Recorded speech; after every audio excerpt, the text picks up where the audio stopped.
Hi, I'm Geffen, and I'll be your AI hostess for this episode of Millart Talk. Today's subject is a comparison of the different approaches that the U.S. Marine Corps and Army brought to the Battle of Fallujah in 2004.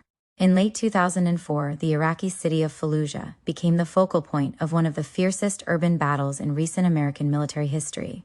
The Second Battle of Fallujah, codenamed Operation Phantom Fury and Operation Al-Fajr, New Dawn, by the Iraqi government, saw U.S. Marines and U.S. Army soldiers fighting side by side to seize a city fortified by insurgents.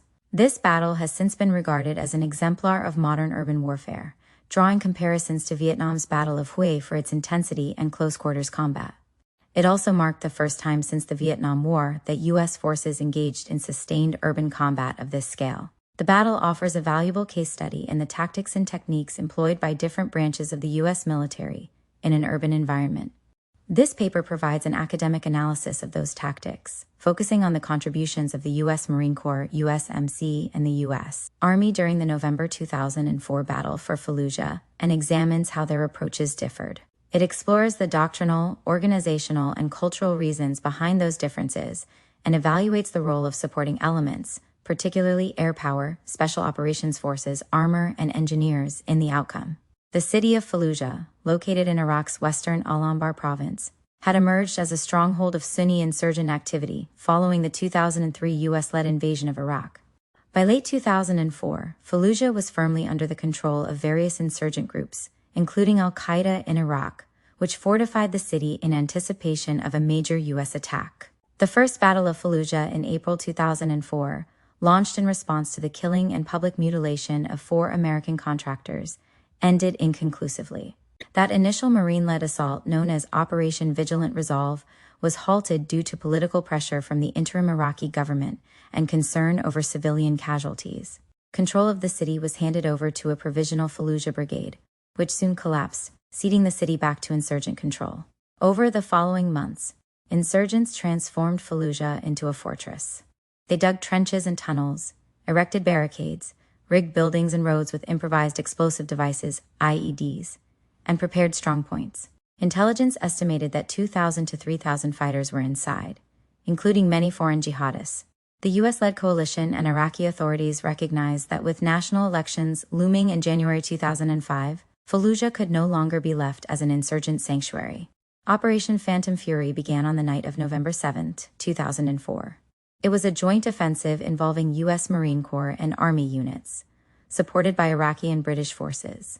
The 1st Marine Expeditionary Force, 1st MEF, under Marine Lieutenant General John F. Sattler, commanded the operation. The 1st Marine Division, reinforced with Army units including Task Forces 2-2 Infantry and 2-7 Cavalry, provided the main assault force. The Army's 2nd Brigade Combat Team, 1st Cavalry Division, sealed the city's southern and eastern flanks. Special Operations Forces, including Navy SEALs and Marine Force Recon, conducted shaping operations in advance. An Iraqi Special Forces unit, advised by U.S. Army Special Forces, led a diversionary attack to seize the hospital and key bridges.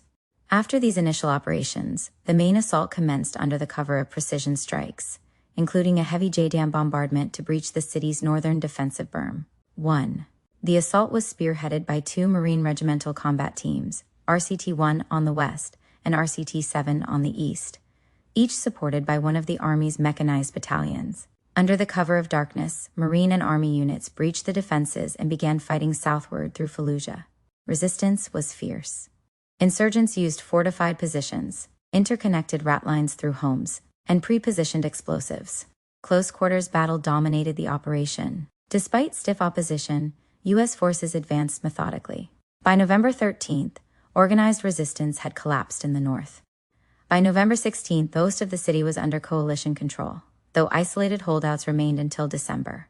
The battle was a tactical success, eliminating Fallujah as a major insurgent base. However, it came at a significant cost. U.S. forces suffered over 80 killed and hundreds wounded. Insurgent losses exceeded 1,200 killed. Much of the city was destroyed, and civilian displacement created a humanitarian crisis.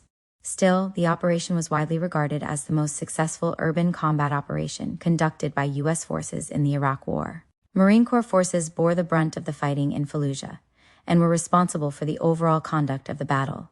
Marine infantry units engaged in arduous block-by-block clearing of the city, applying tactics honed in training and adapted on the fly to counter the insurgents' elaborate defenses. Several core elements characterize the Marine Corps' approach to urban combat: thorough battlefield shaping, aggressive infantry maneuver supported by combined arms, methodical house-clearing operations, and extensive use of close air support under the Marine Air Ground Task Force MAG-TF doctrine.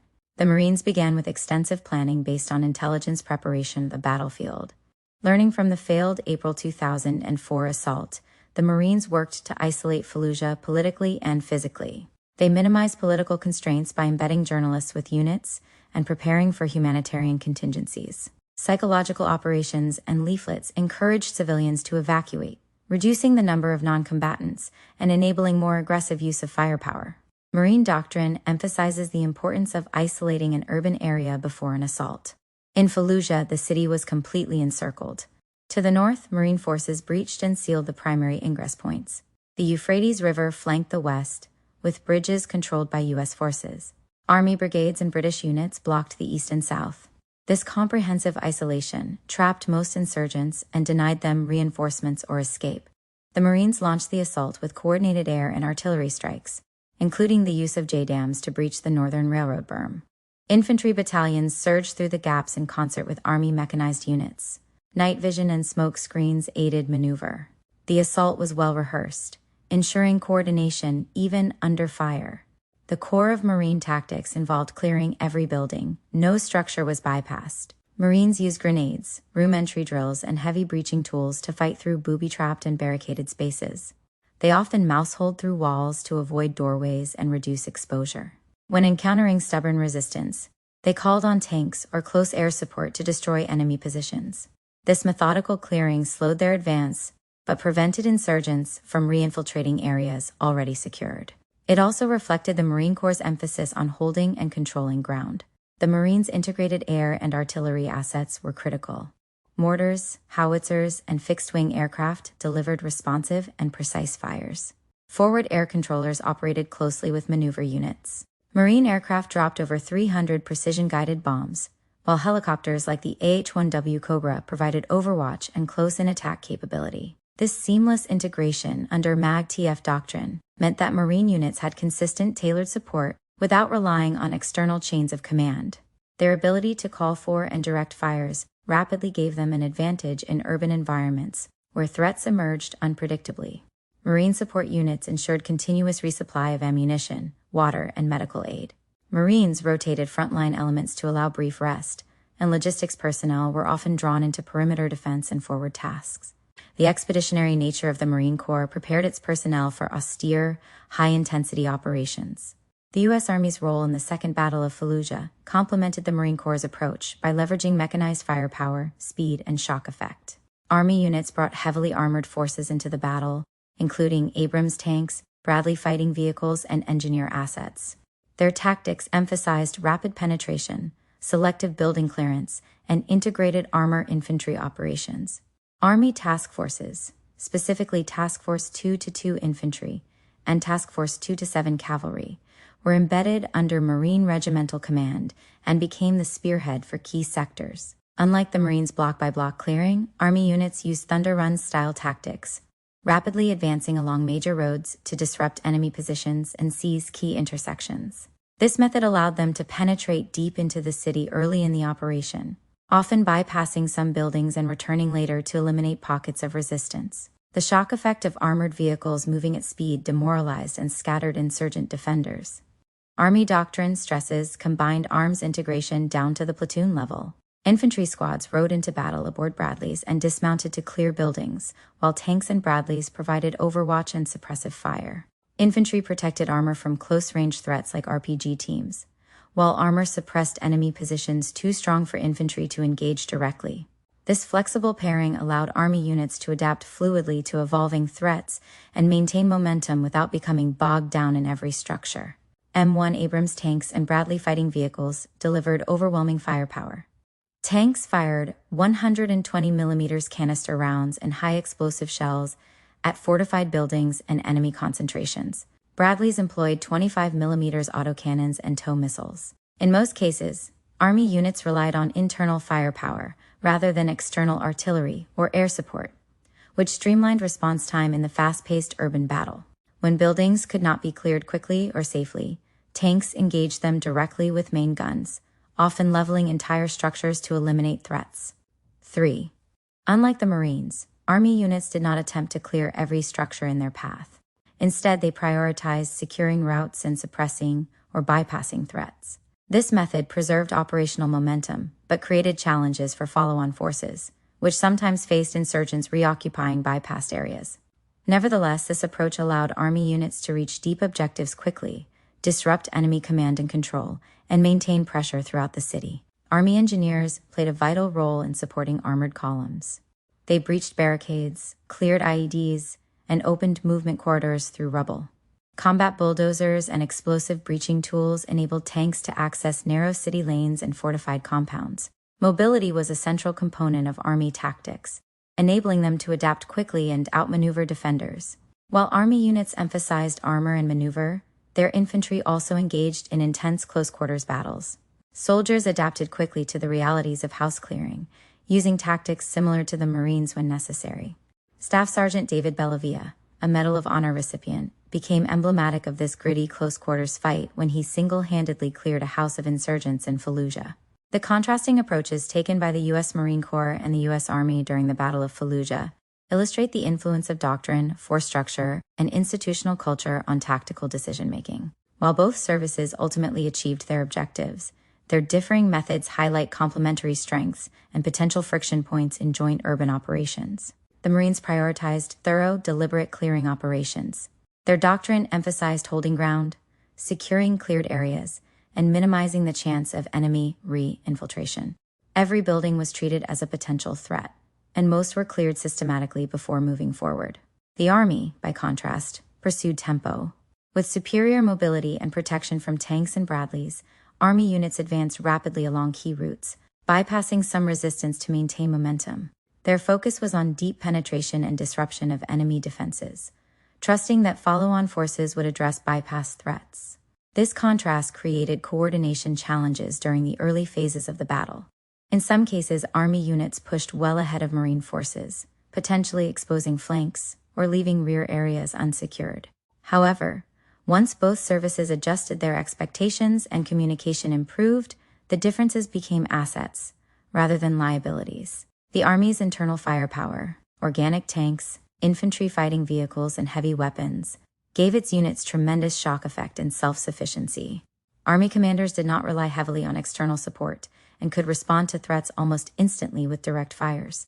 Marines, on the other hand, relied on close coordination with air and artillery support under their MAG-TF structure. Their combined arms model emphasized calling in precision strikes and using organic mortars, artillery, and CAS to reduce strong points before sending infantry in. This distinction reflected doctrinal differences. The Army's emphasis on integrated armored maneuver allowed for faster reaction, but required robust vehicle support. The Marines' emphasis on air-ground integration gave them flexibility and reach, especially in dismounted operations. The Army leveraged advanced digital systems such as Blue Force Tracker to maintain situational awareness and share information. However, integration with Marine analog and chat-based systems required adaptation and increased reliance on liaison officers to maintain cohesion. Marine units operated with more decentralized command and control.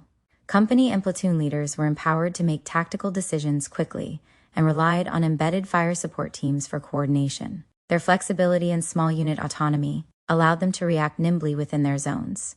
While these systems initially caused friction, both services overcame challenges through regular coordination meetings, integrated command posts, and robust on-the-ground communication. Marine Corps culture emphasizes every Marine as a rifleman, small unit leadership, and adaptability. These principles drove the Corps' emphasis on aggressive infantry tactics, direct engagement, and tactical thoroughness.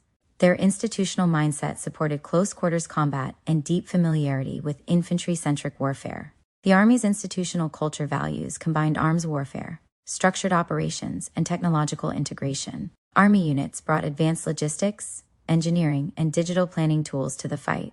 Their methodical approach to force integration made them well-suited for complex urban maneuvers involving multiple assets. These differences were not impediments but complementary. Where Marines brought relentless infantry pressure, the Army brought overwhelming firepower and mobility. Together, they formed a balanced force capable of dealing with the full spectrum of urban threats. The success of Operation Phantom Fury relied not only on the efforts of ground combat units, but also on the critical support provided by enablers, including air power, artillery, engineers, logistics, and special operations forces. These elements enhanced the effectiveness of both Army and Marine maneuver forces, and demonstrated the importance of integrated, joint combined arms warfare in urban operations. Fixed-wing aircraft and rotary-wing platforms were vital to the urban fight. Marine and Air Force jets, including F/A-18s and F-16s, delivered precision-guided munitions against hardened enemy positions, often within dangerously close proximity to friendly forces. Marine AV-8B Harriers and AH-1W Cobra helicopters provided real-time close air support cases for infantry units engaging in street-to-street combat. Forward air controllers embedded with infantry units ensured rapid coordination. Airstrikes were often called in against sniper nests, fortified compounds, or concentrations of enemy fighters preparing counterattacks. Aircraft loitered overhead for hours, giving Marines and soldiers the confidence that immediate fire support was only moments away. Marine rotary wing aircraft also played a reconnaissance and intimidation role, identifying enemy movement and suppressing maneuver through visible overwatch. Despite the danger of 5. RPG fire, Cobras and other helicopters remained a persistent and psychologically powerful presence on the battlefield. Both Marine and Army artillery units provided fire support using 155mm howitzers, 120mm mortars, and lighter systems. Artillery was used in both preparatory and responsive modes, cratering roads to prevent IED emplacements, suppressing known or suspected enemy strongpoints, and interdicting attempted withdrawals. Battalion-level mortar sections provided rapid, localized support for urban engagements. Indirect fires were often coordinated within tight proximity to friendly units, requiring exceptional fire discipline and precise coordination. Artillery illumination rounds were also used during night operations to reveal enemy positions and enhance visibility, further bolstering infantry confidence in urban movement. Combat engineers from both services were essential to breaching operations, route clearance, and obstacle reduction. Engineer teams dismantled barricades, disarmed or detonated IEDs, and created new routes through rubble-strewn streets and walled compounds. Armored bulldozers pushed aside debris and smashed through walls, allowing infantry and vehicles to maneuver.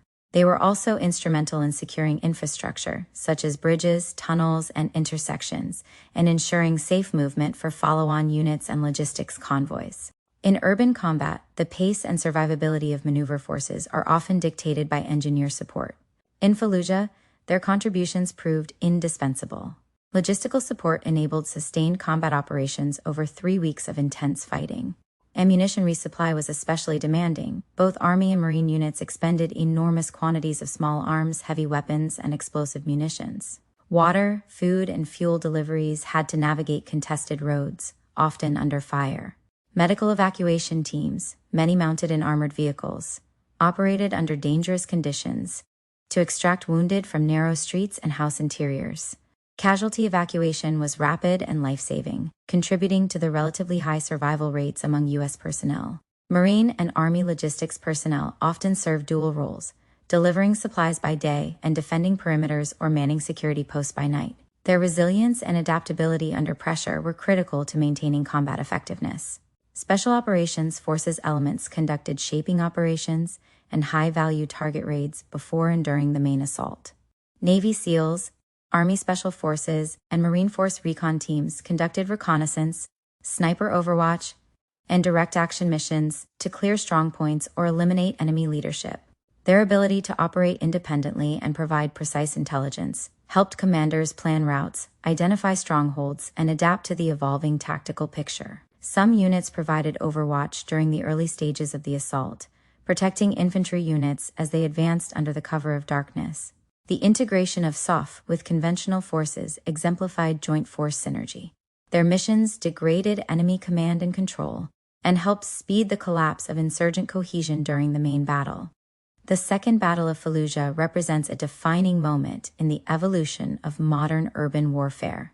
It showcased not only the tenacity and courage of American forces, but also the operational complexity of joint service combat in dense, hostile environments. The battle revealed the respective strengths and limitations of the U.S. Marine Corps and the U.S. Army when faced with a heavily fortified urban battlefield, and it demonstrated that success in such environments depends on adaptability, coordination, and the effective employment of combined arms. The Marine Corps brought precision, deliberate clearing tactics, and a tightly integrated air-ground team rooted in expeditionary doctrine. Their approach was characterized by aggressive dismounted infantry maneuver, a block-by-block clearing methodology, and deep integration of aviation and fire support. Their cultural emphasis on small unit leadership and the every Marine a rifleman ethos translated into a relentless, thorough fight for every inch of ground. The U.S. Army contributed heavy armor, rapid mechanized maneuver, and an operational tempo designed to disrupt and fracture enemy defenses. Their ability to conduct deep penetrations using armored columns, combined with embedded infantry teams, gave them tremendous flexibility and shock effect. Army doctrine emphasized speed, protection, and combined arms integration at the lowest levels, a formula that proved highly effective in clearing and holding key terrain within the city. Despite their differing philosophies, the Army and Marine Corps were able to integrate their efforts through joint planning, liaison elements, and adaptive leadership. Their coordination in Fallujah proved that divergent service doctrines could be harmonized effectively when operational goals are clearly defined and leadership fosters mutual trust. Friction points were inevitable, but ultimately, the services complemented each other, forming a joint force that was greater than the sum of its parts. Supporting elements, including air power, artillery, engineers, special operations forces, and logistical units, were critical to the battle's outcome. These enablers magnified the effectiveness of maneuver units and provided the flexibility required to adapt to an unpredictable urban fight. Their contributions underscore that urban warfare is not only about clearing buildings, but also about sustaining momentum, maintaining pressure, and denying the enemy safe haven. The lessons of Fallujah remain deeply relevant. As future conflicts are increasingly likely to unfold in sprawling megacities and urban terrain, military planners must look to Fallujah for guidance. It reinforces the importance of inter-service integration, real-time coordination, and the ability to bring overwhelming but discriminating force to bear in environments crowded with civilians, infrastructure, and hidden threats. Victory in urban combat is earned block by block, room by room, through a combination of tactical skill, strategic foresight, and operational flexibility. In Fallujah, American soldiers and Marines proved that with joint resolve, disciplined aggression, and mutual support, even the most fortified city can be taken.